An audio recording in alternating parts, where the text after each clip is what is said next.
On behalf of the organizers of the Indian Executive Club, let me extend an absolutely warm welcome to each of you tonight. Ladies and gentlemen, my name is Nessan Naidu, and it is my honor to be your Master of Ceremonies tonight.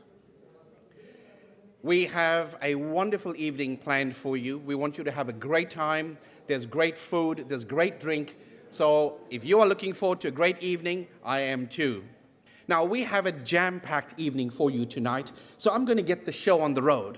Please join me as we get started into the formalities in welcoming a very dear friend of mine and the chairman of the Indian Executive Club, Mr. Vinay Sharma, to address you. Thank you, Vinay.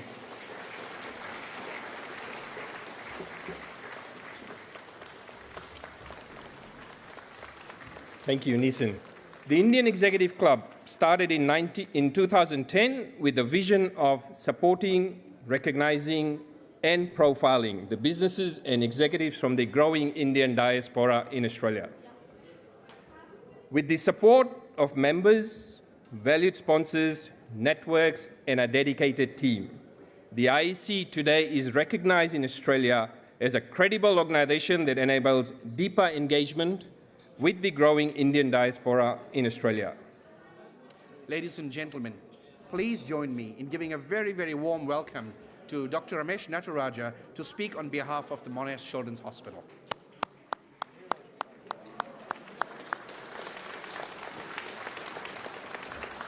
Good evening, ladies and gentlemen, and thank you for that very nice introduction. I feel very humbled to be here and very honoured as well to be among such esteemed colleagues. So I'm here on behalf of Monash Children's Hospital. We're a very large hospital. We're very much under the radar, as was said before. But we are going to be one of the largest tertiary paediatric surgical centres and children's hospital in the whole of the state of Victoria. We are certainly at the cutting edge, and so our whole hospital has been built around what children need and what children want. Children have designed our hospital. One of the key things on the video you saw that some of the rooms have shelves which are actually built beyond the room, and that's because one of the things children don't like when they come into hospital is that they can't see the cards, they can't see the presents that people give them. They're always behind, and if anyone's been in a hospital setting, you appreciate the fact that everything that you're given is behind you and you can't actually see it. So the rooms are actually specifically designed for that purpose and around them. Ladies and gentlemen, I'd like to invite to the stage next our guest, another speaker, Mr. Andrew Muir, to come and join us. Thank you, Nissan, and I tell you, I'm delighted to be here. I would like to also thank Vinay for his kind words earlier. Yes, I have discovered a number of new friends I had never known before, must say, Vinay, after the JB Hi-Fi transaction. Ladies and gentlemen, a great pleasure to be here as a fellow businessman tonight, and I hope I can connect with you and I can resonate with you with some of the stories about how my family and I grew the Good Guys. It's incredible to think that there are not too many people in Australia that don't know who the Good Guys are today. The Good Guys has become an iconic retail brand. But it was a long journey, and with a lot of ups and downs along the way, I can tell you.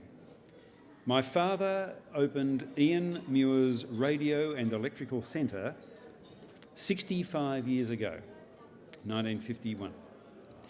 It was a small electronics retail store in Essendon, where he sold wirelesses, manual toasters, jugs that didn't even have a thermostat, and manual washing machines. You know, the little ringer on the top hadn't even been invented yet. Funnily enough, at the time, he actually made more money out of repairing cords and leads than he did out of selling these newfangled appliances.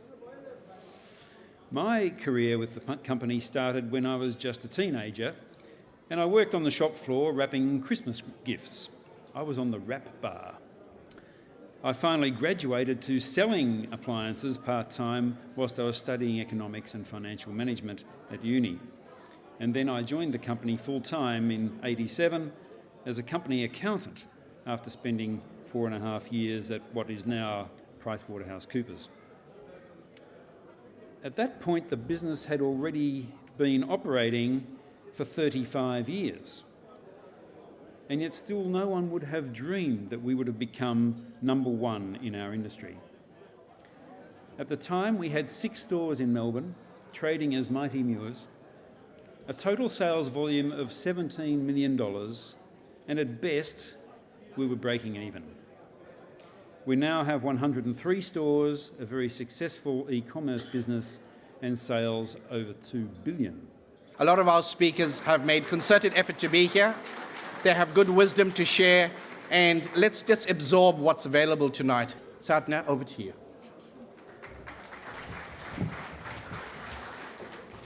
Thank you very much for that.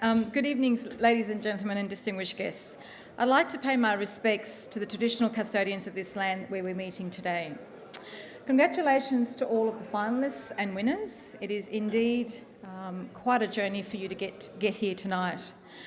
I'm very honoured to speak with you tonight as your first female speaker, as was pointed out earlier this evening, and share with you my journey and insights into diversity in corporate Australia from a women's perspective.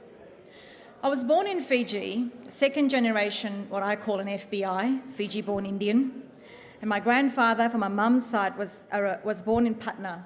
He arrived in Fiji in 1905 at the age of 4 with other indentured labourers. My dad's side were Gujaratis who came to Fiji as free immigrants, mostly as traders. My parents met here in Australia, in Brisbane in fact, and they wanted to make a life for themselves here. However, the White Australia policy existed at the time, and so the application was rejected. How times change. 50 years later, and Indians are one of the largest groups migrating to Australia and one of the fastest growing ethnic groups. We are getting to the very much of the end of the night, ladies and gentlemen, and on that note, I'm going to ask to come in and say a few words, Rohini Kapadath.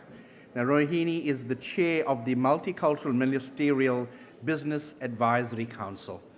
Please join me in offering a warm welcome to Rohini Kapadath.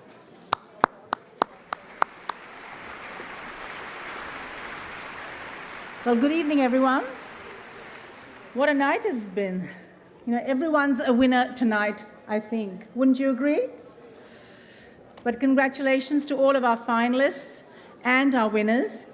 Each one of you has shown leadership in your field of professional work or in business, but you've also shown leadership, I think, in coming forward to participate in these awards.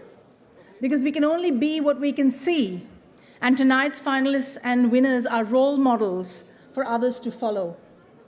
So thank you for your engagement and participation in the 6th Pitcher Partners Indian Executive Club Awards.